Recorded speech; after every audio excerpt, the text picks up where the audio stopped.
तुमने ऐसा कह भी कैसे दिया कि तुमने जो कुछ भी किया प्रार्थना की भलाई के लिए किया? अरे एक ड्राइवर से शादी कर रही थी तुम मेरी बेटी की, और वो भी उस पायल के ड्राइवर से। वो पायल जिसने हमारी बेटी को सांप से डसवाकर मारने की कोशिश की। मुझे नहीं पता था ये सब कुछ। अरे ये तो पता था कि वो भावेश हमारी बेटी के लिए कोई अच्छा लड़का नहीं है। अरे ये तो पता था कि कैसी औरतों के पास उसका आना जाना है। अरे ये तो पता था कि वो पहले से शादीशुदा है। ये तो पता था कि उसका एक बच्चा है। मुझे सच में नहीं पता था कि वो शादीशुदा है, उसका बच्चा है। गंदी औरतों के पास उसका आना जाना है बात की बात, वो पहले से शादीशुदा है ये भी बात की बात, लेकिन वो पैसों के लिए हमारी प्रार्थना से शादी कर रहा था ये भी तुम्हें पता नहीं था? ऐसे गंदे आदमी के हाथ में तुम मेरी बेटी का हाथ देने का सोच भी कैसे सकती हो? आप अस्पताल में थे और आपकी तबीयत ठीक नहीं थी, इसीलिए मैंने। अरे जिंदा था मैं। माँ होके अपनी बेटी की जिंदगी दांव पे लगा रही थी तुम। कि वो तो भला हो रौनक जी का जो समय पर आ गए, आके उन्होंने मेरी बेटी को बचा लिया, वरना मेरी बेटी भावेश जैसे गंदे आदमी के हाथ पड़ जाती। सीमा, तुम प्रार्थना से इतनी नफरत क्यों करती हो? नहीं नहीं पायल, छोटे ठाकुर प्रार्थना से शादी नहीं कर सकते। हाँ, वो उसकी इज्जत करते, उसकी भलाई चाहते, वो प्रार्थना के अच्छे दोस्त थे। लैला मजनू है दोनों। रौनक प्रार्थना के पीछे पागल है, दीवाना है वो उसका। नहीं पायल, मैंने कई बार छोटे ठाकुर जी को छेड़ा था कि प्रार्थना से उसको लगाव है। हमेशा वो यही बोले, सिर्फ दोस्ती है, उससे ज्यादा कुछ नहीं है। ज्यादा, बहुत ज्यादा। एक लड़का और एक लड़की कभी दोस्त नहीं हो सकते।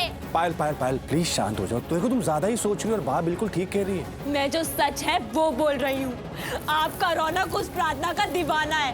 वो उससे वहाँ शादी करने गया था और देखना, at the end of the day वो प्रार्थना से ही शादी करेगा। और मेरा क्या होगा? मुझे तो वो मंडप पे छोड़ के चला गया ना हर्ष के साथ। सबको मैं क्या जवाब दूंगी?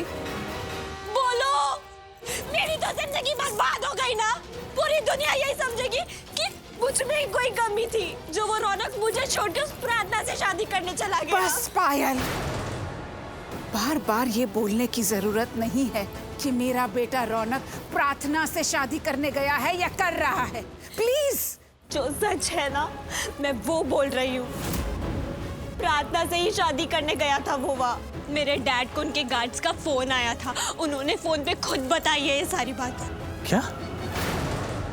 वरना हमें तो पता भी ना चलता, किसी को कुछ भी पता ना चलता।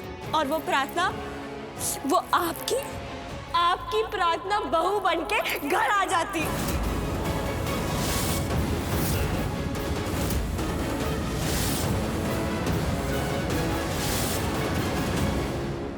नवजात बच्ची थी जब मैं उसे अपने घर में लेकर आया। उसकी बदकिस्मती हमारी किस्मत बन गई। उसके घर में पांव रखते ही तुम्हारी जिंदगी बन गई। उसके घर में आते ही हमारे सारे श्राप मिट गए, हमारे बुरे दिन कट गए, अच्छे दिन आ गए। प्रार्थना के आने से पहले 2 बार तुम्हारी कोख उजड़ चुकी थी। तुम मां नहीं बन पा रही थी। प्रार्थना के आते ही तुम्हारी गोद भर गई। गोद में गायत्री आ गई। मुझे पहले से सच का पता नहीं था, तभी तो मैंने प्रार्थना को स्वीकारा, उसे अपनी बेटी माना, उसे पाल पोस के बड़ा किया, क्योंकि मुझे तो यही लगा था कि उसने मेरे कोख से जन्म लिया। किशन जी, आपने मुझे बहुत देरी से बताया कि उसने मेरे कोख से जन्म नहीं लिया है, वो मेरी बेटी नहीं है। इसलिए जो मेरे मन में उसके लिए ममता थी ने, वो सच पता होने के बाद मर गई। फिर भी मैंने प्रार्थना को पाला, उसे इस घर में रखा, उसे बड़ा किया, सिर्फ आपकी वजह से, क्योंकि आप उसे लाए थे। हाँ, मैं लाया था उसे इस घर में। बस किशन जी, बस हमें बहुत हो गया। अब हम इस बारे में बात नहीं करेंगे, क्योंकि मैंने अपना फर्ज निभाया है। कोई फर्ज नहीं निभाया तुमने। देखिए किशन जी, अभी आप बहुत गुस्से में हैं। जब आपका गुस्सा शांत हो जाएगा ने, तब मुझे बुला लेना, मैं आ जाऊंगी और फिर हम बात कर लेंगे। अभी मुझे सारा सामान समेटना है।